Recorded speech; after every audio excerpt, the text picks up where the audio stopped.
Okay, welcome back to the channel, and before we get started, make sure you put your quality on YouTube to 1080p. You're going to get the best results, and this is a pretty good looking video. We're taking an old generic 2007 F1 car around Kyalami Circuit in South Africa, one of the places Formula 1 is rumoured to be heading back to after quite an absence.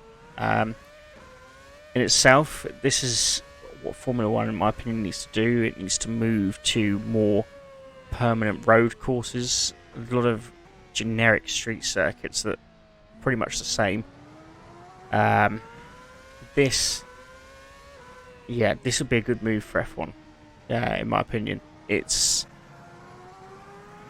an old circuit. I believe it is FIA Grade 1. I think they need it to be. Old school. Formula 1 has raced here before, many years ago. So yeah, I'm just going to take you through a few laps around here, just to show you what it's like. This is Assetto Corsa as well, by the way, if you guessed that by the title. Yeah, it's this car I bought for about 40p through Virtual Racing Cars. They built this, and you put in a price basically what you want to buy. Great sounding V8. So this was the 2007 Formula 1 sort of era. It's a pretty unique circuit, as you can see. I'm already eyeing up places where I can maybe go a little bit faster. Okay, so we're going to start our first flying lap right now. Here we go. A bit late on the shift in there. Gearbox / engine does not like that.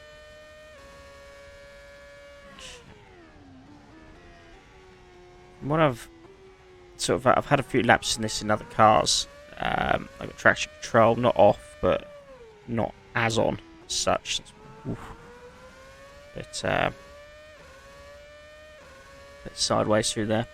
Yeah.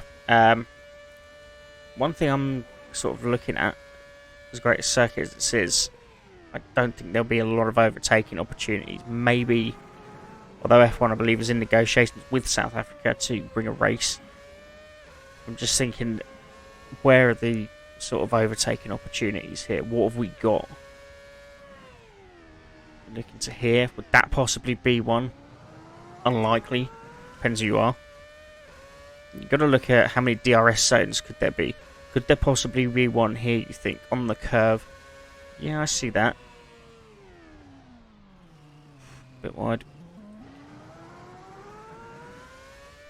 See, could there be possibly a DRS zone there? Not here. Of course, on the main straight there would have to be one.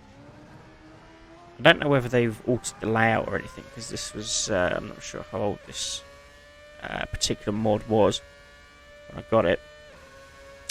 But yeah, so that would be the end of the DRS zone there. Where else we have one? It's maximum 2 round 2. You would not get any more than that at all. It's quite windy. It feels not as bad as Suzuka. I can't honestly see the hype around Suzuka. I know it's a permanent. It is a permanent course. It's been with Formula 1 for a long time. Yeah, but I just don't see the traction. Last year there was quite an entertaining race. It was a bit mad. But that's down to the weather. Generally, it's just so boring. It really is. I mean, it's rare we get a dynamite race in Suzuka, but you know, it is a permanent track. For that, for me, it has to stay on. Has to stay on the calendar. That's all. Because we're getting ridiculous with these street circuits now. It seems every city in the world wants to host a Grand Prix. That's not where we should be. That's not us as a sport. Definitely not. That's Liberty Media absolutely battering it. And they're saying this week they don't want to sell. Well, they should be looking to sell. Sell to the Saudis, please. Because they'll do a lot more than Liberty have for it. Turned it into a freak show. It's a circus. But one bit of news actually this week I found quite positive, was they're trying to bring back A1GP. For a lot of my viewers are going to be say A1GP. A lot of people won't remember it. For like the younger generation, If you're older, you will remember it. It was basically branded as the World Cup of Motorsport. You had countries instead of teams, so instead of McLaren, there'd be, I don't know, Ireland had a team, Britain had a team.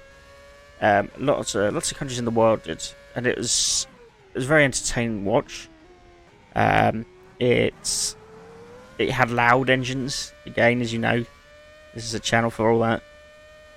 It had loud engines, which actually ran on biofuels. Now, this was back in the early to mid-2000s. That's phenomenal for back then. I mean, what could they do now? I mean, they could bring us the noise back as well. This is a great opportunity if it happens. But I'll say this, it has to happen with those loud engines. There's no point going in with a hybrid V6, whatever they're running now. Crap. Forget it. I don't want to know. Nobody wants to know. We could see that in Formula 1. You know, bring us the noise back. Bring us that spectacle. But they went to such interesting places as well. It was. I don't know if they actually came here to Kyalami as well. I got a feeling they might have. Or is that another? Might be thinking of Grand Prix Masters. Anyway, somebody came here. But yeah, those A1GP days were certainly something special. Jos Verstappen I'm talking towards the very, very end of his career. Max's dad, he raced in this. I believe he actually won a Grand Prix in A1, which is a pretty good feat. And it was done, on teams by nationality. So McLaren wouldn't have a team, but you'd have all of these countries doing battle. And the drivers had to be from that country, I believe. So Ireland would have its guys, Britain would have its guys. But the team owners and the team, like staff, like your mechanics or whatever, they didn't have to be from that country, but your drivers did. And it's a very unique way of doing things. I absolutely loved it. But I'm going to bring you a separate video on that. And maybe a race from here. So what's our time here? It's 1:18. Okay, well, I'll leave it there. Thanks so much for watching. Please remember to like, comment, and subscribe.